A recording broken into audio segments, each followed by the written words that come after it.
Welcome to Our Girl Relationships. We talk about the problems people face in their day-to-day lives. Let's start with the video. I, female, 32, have one daughter, Leigh, female, 7, with my ex-husband, Mark, male, 30.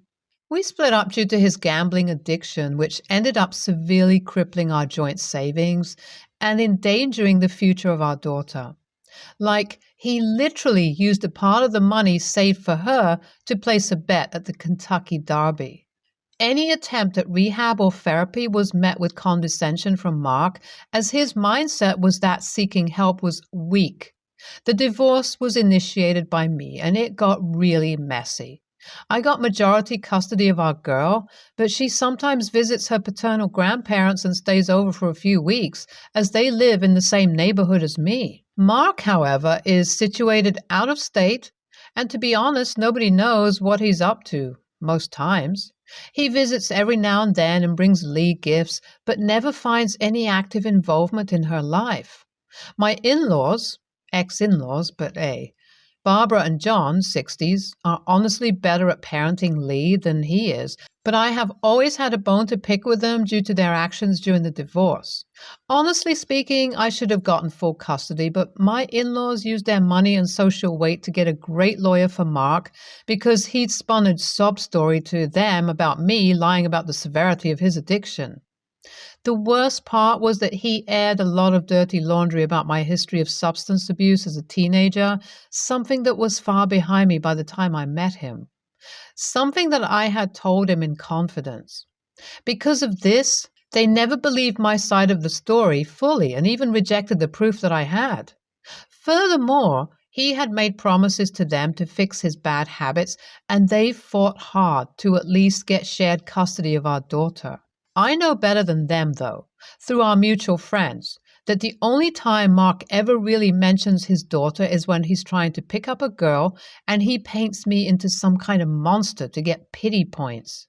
However, it's honestly not my problem as long as he is a good father to Leigh and doesn't intervene in my relationship with my daughter. Although Mark's distance doesn't stop him bad-mouthing me to everyone he knows, despite knowing full well that nobody sides with him.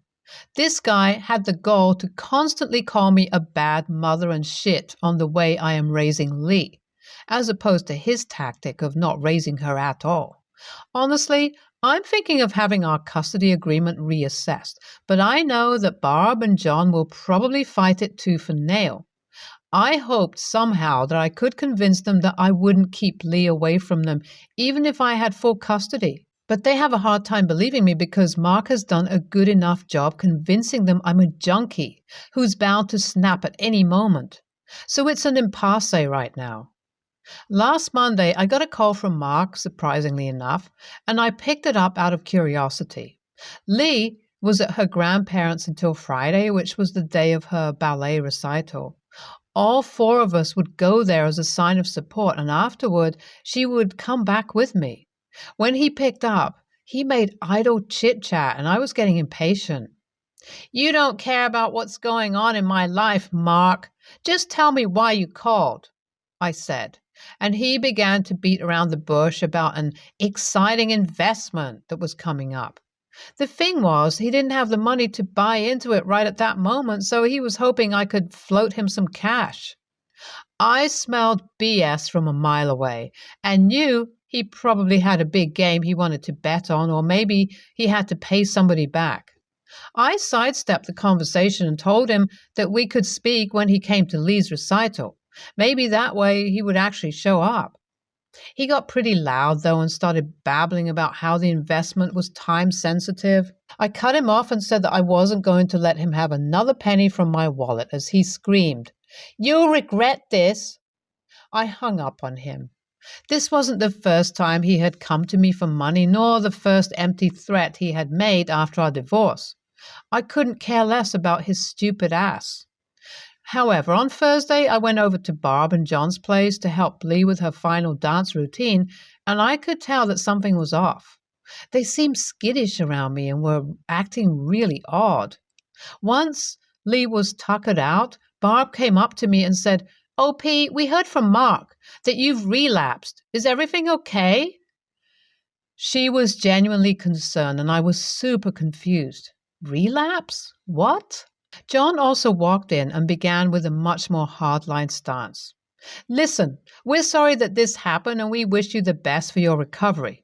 But Barb and I were both thinking that it's probably for the best if you don't show up for the recital tomorrow. Your behavior might be a bit erratic and you definitely don't want your daughter to see you like that, right? I immediately responded, Guys, I've been clean for more than a decade now. Where's all of this coming from? With a sigh, John continued. We figured you would say that. Mark told us that you deny it when you relapse. Honestly, we're hoping that after he comes tomorrow, we could take a look at the custody agreement and make some changes. I was livid. This must have been Mark's way of getting back at me. I knew that I had to say something and genuinely convince my in-laws to see what a liar their son was. I couldn't provide proof. Instead, I had to make them experience it with their own two eyes. I said, Listen, you've known me after the divorce, and you know that the way Mark described me to you guys doesn't add up. I was always hopeful that you would give me the respect I deserve for raising your granddaughter, but it's clear that you guys still believe the lies Mark told you. Just drop in one call to your son. Ask him about his recent investment opportunity, and you know what a manipulative person he is. Bob, John, I don't know why you never believed me before, but you have to believe me now.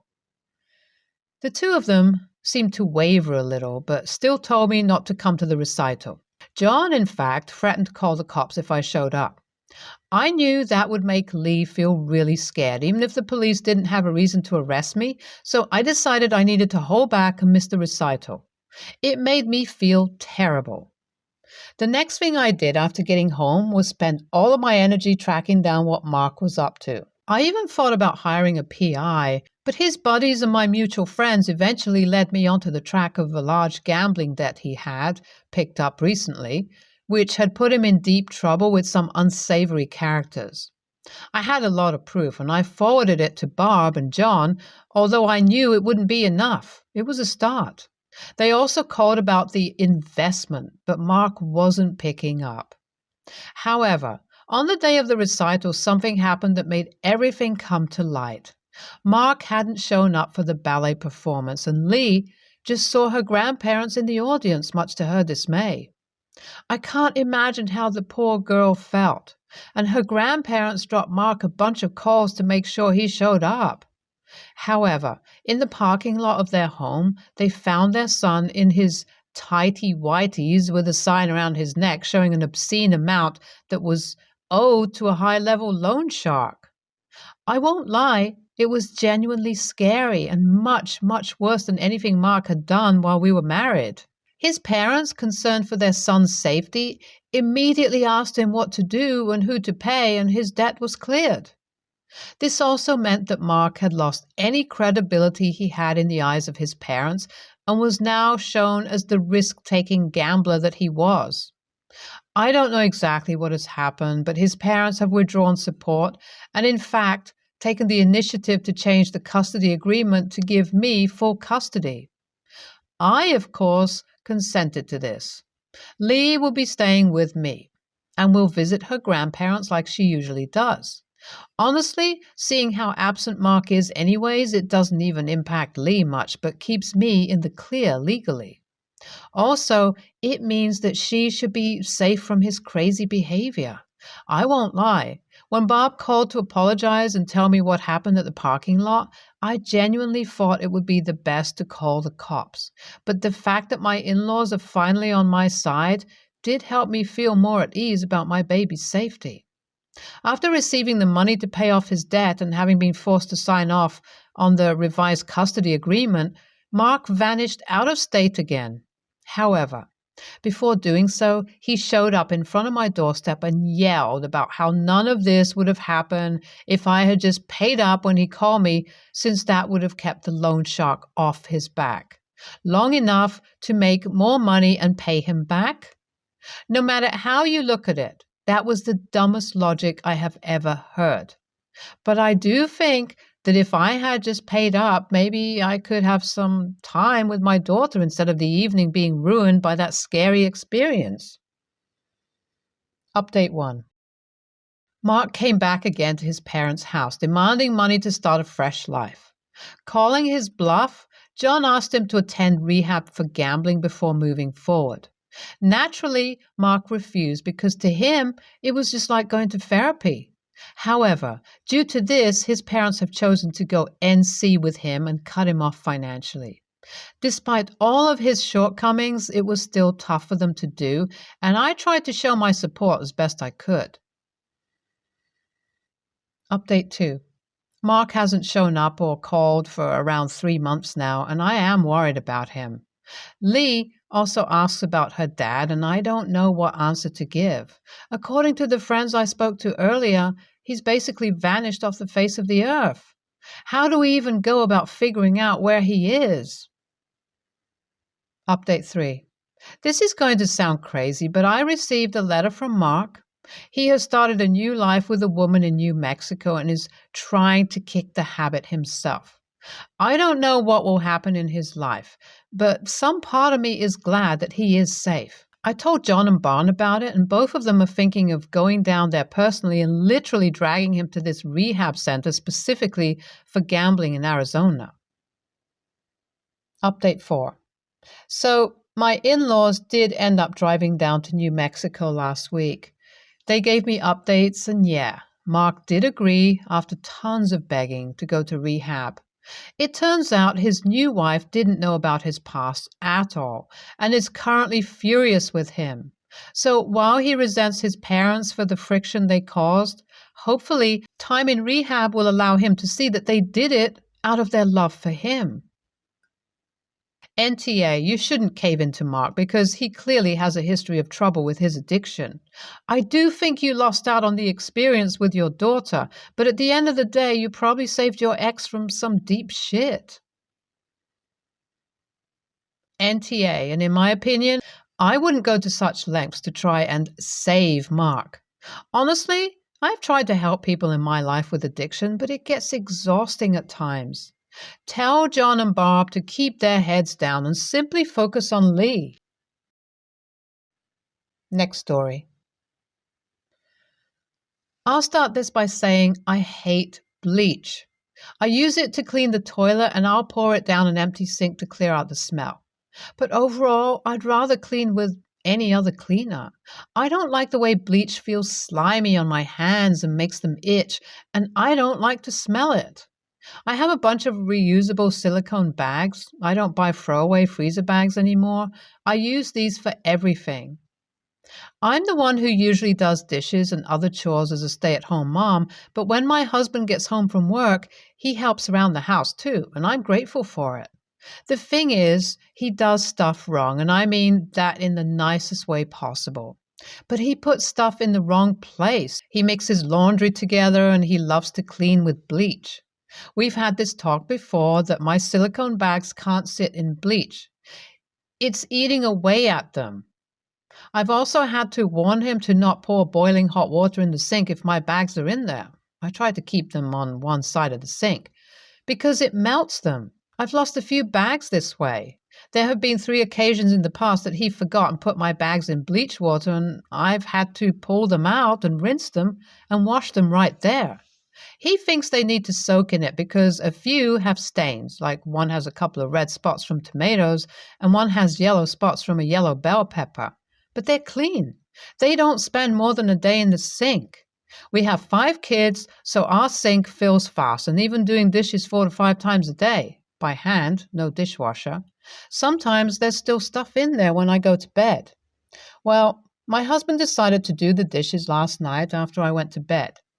There was 1 pan left from dinner, rinsed out, 5 of my bags, also rinsed, some silverware and a bunch of sippy cups because I do sippy cups last and get a Q-tip to help clean them out. So he ended up doing the other stuff and then soaked the sippy cups and my bags in bleach and went to bed. I got up at 3 a.m., which I do a lot because I'm not a good sleeper. He's usually up at 3 for work, but this morning is his day off. I got up and did my thing. Early morning is kind of my me time before the kids wake up. But then I walked into the kitchen and saw my bags in the bleach water. I pulled 3 of them out, but the other 2 were at the bottom, so I woke him up and got him to drain the water and rinse them for me. He's upset with me for waking him up on his day off, and I'm upset with him because we've had this talk before, and he knows I don't like sticking my hands in bleach. The 3 sticking out of the water have lines across them showing where the bleach was eating away at them, and honestly, I probably need to chuck all 5, but AITA? Edit. Update. Thank you to everyone who took the time to respond, especially the ones to teach me that my bags are not truly silicone. I looked them up and did some more research, and while my bags are food safe, they aren't silicone, despite Amazon saying so. I also use beeswax wraps and other reusable stuff and hadn't had a problem with these so far to have to look into until it was pointed out silicone shouldn't melt. Which is so freaking obvious because I have actual silicone stuff that goes in my oven. I'm dumb sometimes, okay? Anyway, I will be spending part of next year's tax return on some nice, real silicone bags. The 5 that were in bleach water, I guess I didn't specify in my post, but it was diluted in a sink full of water, though I can't tell you exactly how much bleach he adds. I threw away, and after reading everyone's comments about bleach, I scrubbed all of the cups with soap water, rinsed them, and then dropped them all in a sink full of soapy water. I may just throw them away too and buy new sippy cups.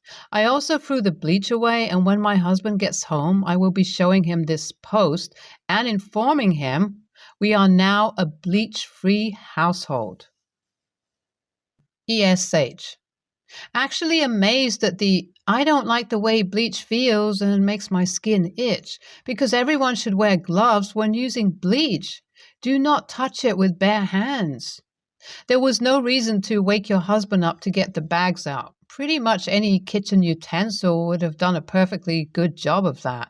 So yes, you are an AH in this situation.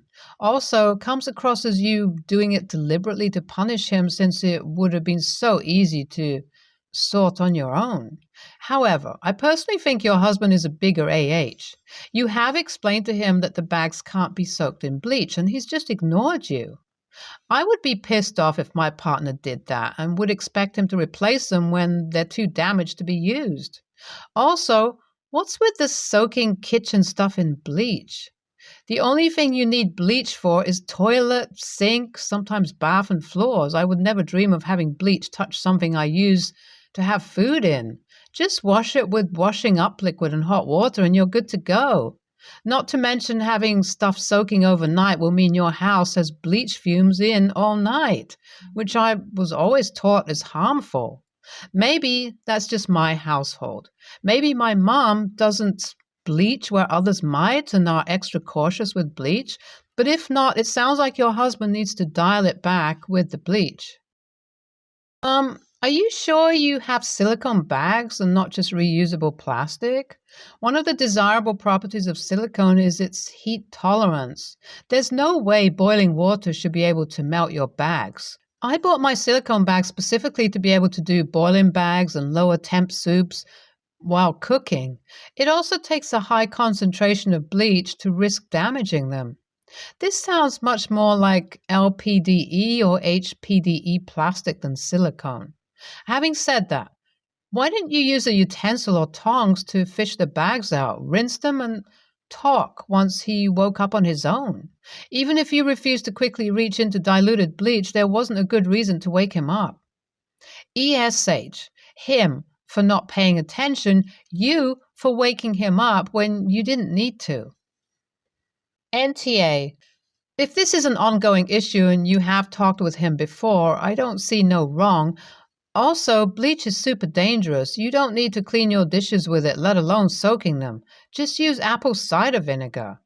Play stupid games and win stupid prizes. You have talked with him about it and he forgets. Makes me think that he really doesn't want to help out and is doing it wrong just so you'll get tired and do all yourself. Anyways, Get gloves and stop using bleach in dishes and food. It's not good and really dangerous. Stay tuned for more stories with our girl relationships.